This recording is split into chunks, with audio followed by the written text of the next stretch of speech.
Hello everyone, welcome back to my channel study with Deepa Saini. जैसे कि कई स्टूडेंट कह रहे थे कि मैम इकोनॉमिक्स के भी क्वेश्चंस कराओ, तो गाइस ये जो 20 क्वेश्चंस हैं ये इंट्रोडक्शन ऑफ इंडियन इकोनॉमिक्स से रिलेटेड हैं। ठीक है, तो इंडिया की इकोनॉमिक्स के बारे में काफ़ी चीज़ें पढ़ोगे आप इन 20 क्वेश्चंस के अंदर, तो ध्यान से कीजिएगा। आगे आने वाले आपके टीजीटी एग्जाम्स के लिए मोस्ट इंपॉर्टेंट है ये वीडियो, जैसे कि अब एचटेट भी आने वाला है।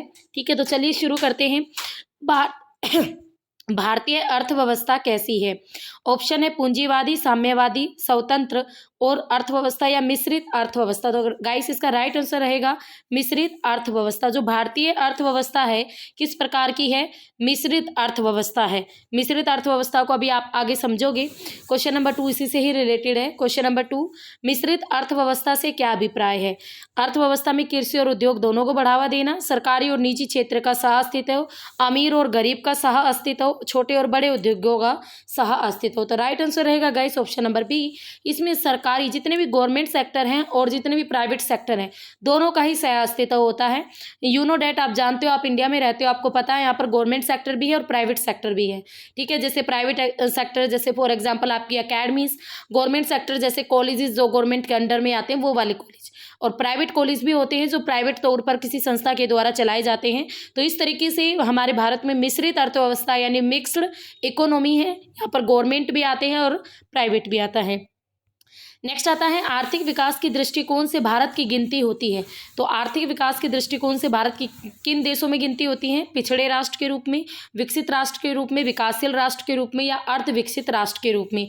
तो गाइस राइट आंसर होगा विकासशील राष्ट्र के रूप में, यानी हम डेवलपमेंट कर रहे हैं। ठीक है, अभी हमारा जो इंडिया है वो पूरी तरह डेवलप नहीं हुआ है, डेवलपमेंट चल रहा है, तो इसीलिए हम विकासशील राष्ट्र के संदर्भ में आते हैं। नेक्स्ट आता है क्वेश्चन नंबर 4, भारतीय अर्थव्यवस्था का कौन सा क्षेत्र सकल, यहाँ सफल लिखा हुआ है, ये सकल आएगा, जीडीपी, सकल राष्ट्रीय उत्पाद यानी ग्रोथ नेशनल उत्पाद, जीडीपी। ठीक है, सकल राष्ट्रीय उत्पाद, तो जीएनपी, जीएनपी बोलते हैं इसको, ग्रोस नेशनल प्रोडक्ट।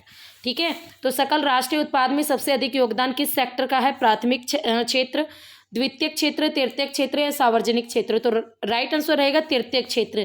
तृतीयक क्षेत्र जिसमें आपकी जॉब्स आती हैं, जॉब आती हैं, गवर्नमेंट जॉब आती हैं, प्राइवेट जॉब आती हैं, तो सभी प्रकार की सेवाओं को इसमें शामिल किया जाता है। तो तृतीयक क्षेत्र में आता है जीएनपी। नेक्स्ट आता है क्वेश्चन नंबर 5, बंद अर्थव्यवस्था यानी क्लोज्ड इकोनॉमी वह अर्थव्यवस्था है। तो क्लोज्ड इकोनॉमी में क्या होता है? मुद्रास्फीति पूर्णतः नियंत्रित होती है, घाटे की वित्त व्यवस्था होती है, केवल निर्यात होता है, ना तो निर्यात होता है ना आयात होता है। तो guys option D is correct. बंद अर्थव्यवस्था, अगर किसी देश में बंद अर्थव्यवस्था है तो वो देश न तो किसी अन्य देशों से चीज़ों को बेचेगा न ही खरीदेगा, तो न तो निर्यात होता है और न ही आयात होता है बंद अर्थव्यवस्था में, और खुली अर्थव्यवस्था में दोनों चीज़ें होती हैं। नेक्स्ट आता है क्वेश्चन नंबर 6, भारत की श्रम शक्ति का लगभग कितना भाग कृषि में लगा हुआ है? 48%, 50%, 54%, 64%।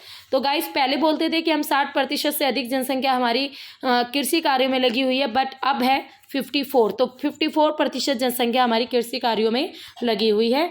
अब ये जो कमी आती जा रही है, लोग जॉब की तरफ ज़्यादा भाग रहे हैं। ठीक है, नेक्स्ट आता है भारत में अधिकतर बेरोजगारी है। तो भाई भारत में किस प्रकार की बेरोजगारी है ज़्यादा?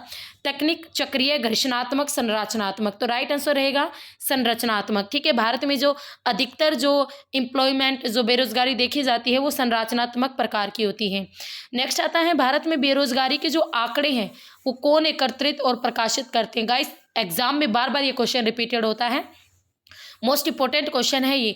और एक बात और, अगर आपको मेरी वीडियोस अच्छी लग रही है तो लाइक शेयर कर दिया करो वीडियो को, ताकि मैक्सिमम स्टूडेंट भी देखें। और न्यू हो चैनल पर तो बेल आइकन जरूर प्रेस करना, सब्सक्राइब कर लो आगे आने वाली वीडियो के लिए, क्योंकि अब एचटेट तक, जब तक एचटेट नहीं हो जाता तब तक आपको 20 क्वेश्चन की सीरीज डेली मिलेगी, और जो आपके आगे आने वाले एचटेट के एग्जाम में मोस्ट इंपॉर्टेंट होंगी।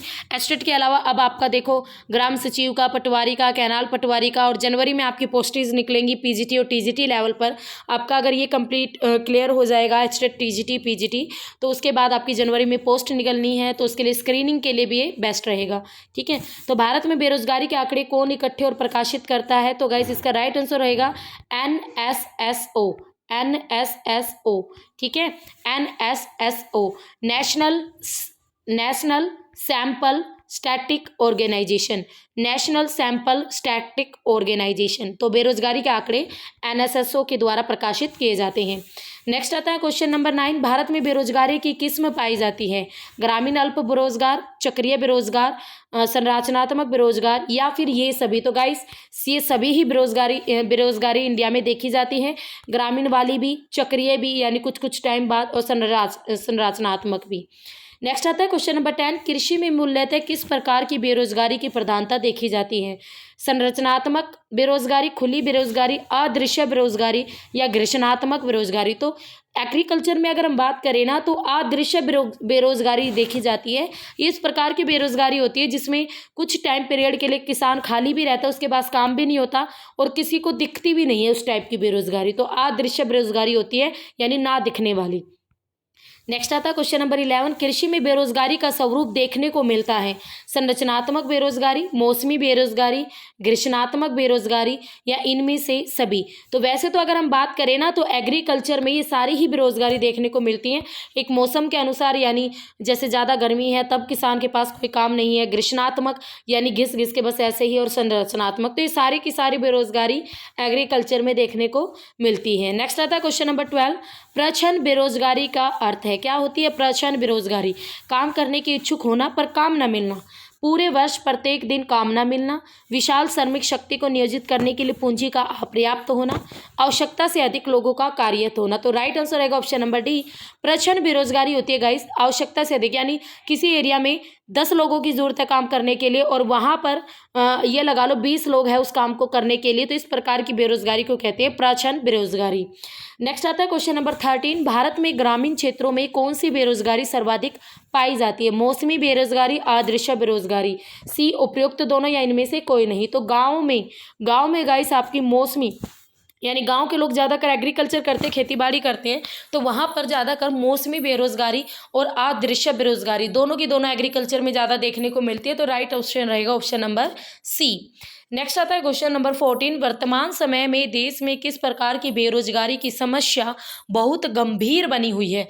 तो हमारे वर्तमान में इंडिया में कौन सी बेरोजगारी है भाई जो सबसे ज़्यादा गंभीर बनी हुई है? ग्रामीण बेरोजगारी, शहरी बेरोजगारी, शिक्षित बेरोजगारी, खुली बेरोजगारी? तो ये क्वेश्चन गाइस आपके और मिस से जुड़ा हुआ है, ठीक है। तो अब हमारे देश में ऐसे लोग ज़्यादा हैं जो पूरी तरह शिक्षित है और उसके बाद में उन्हें काम नहीं मिल रहा है, तो अब वर्तमान में शिक्षित बेरोजगारी ज़्यादा भयानक संकट डाले हुए हैं इंडिया पर। नेक्स्ट आता है क्वेश्चन नंबर 15, राष्ट्रीय ग्रामीण विकास संस्थान नेशनल आपका रूरल डेवलपमेंट ऑर्गेनाइजेशन ये कहाँ पर स्थित है? शिमला, हैदराबाद, पटना, नई दिल्ली? तो राइट आंसर रहेगा हैदराबाद। तो हैदराबाद में पड़ता है ये, ठीक है, राष्ट्रीय ग्रामीण विकास संस्थान। नेक्स्ट आता है क्वेश्चन नंबर 16, संरचनात्मक बेरोजगारी का कारण है? असफीति की अवस्था, भारी उद्योग की अभिनति, कच्चे माल की कमी या अपर्याप्त उत्पाद क्षमता? तो राइट आंसर रहेगा अपर्याप्त उत्पाद क्षमता। तो जितनी उत्पाद क्षमता होनी चाहिए थी उससे ये कह सकते हैं कि पर्याप्त नहीं है, थोड़ी बहुत कमी है, तो इस वजह से, ठीक है। तो ये था संरचनात्मक बेरोजगारी। नेक्स्ट आता है वैश्वीकरण यानी ग्लोबलाइजेशन, जो कि बहुत ज़्यादा इकोनॉमिक्स में आप देखते हो ये वर्ड बार बार आता है। वैश्वीकरण इसका मीनिंग क्या है? अर्थव्यवस्था का एकीकरण यानी सारी इकोनॉमी को एक साथ जोड़ दे, या वित्तीय बाजार का एकीकरण या जितना हमारा वित्तीय बाजार है, शेयर मार्केट बाजार है, उनको कर दे एकीकरण, उनको जोड़ दे, या घरेलू अर्थव्यवस्था का वैश्विक अर्थव्यवस्था के साथ एकीकरण, ठीक है। और डी आता है अर्थव्यवस्था के विभिन्न खंडों का एकीकरण। तो राइट आंसर रहेगा वैश्वीकरण में क्या होता है? ग्लोबलाइजेशन में घरेलू अर्थव्यवस्था को वैश्विक अर्थव्यवस्था के साथ जोड़ दे, यानी सभी देशों के साथ इंटरेक्ट हो, सभी देशों के साथ व्यापार को बढ़ावा मिले, तो इसे ही कहते हैं, ठीक है। एक देश अन्य देशों के साथ भी आयात निर्यात करे, व्यापार बढ़े, फले फूले, लोग तरक्की करें, तो यही होता है ग्लोबलाइजेशन।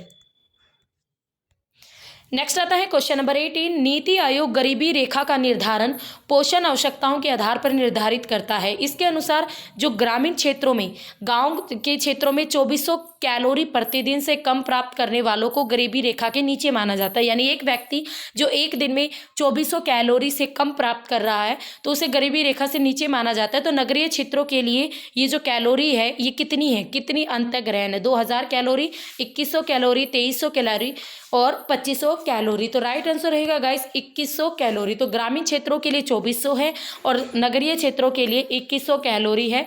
तो इतनी कैलोरी से नीचे अगर कोई होगा व्यक्ति तो उसे गरीबी रेखा से नीचे माना जाएगा नीति आयोग के अनुसार। तो इंपॉर्टेंट क्वेश्चन है, बार बार रिपीट होता है, ठीक है। नेक्स्ट क्वेश्चन आता है क्वेश्चन नंबर 19।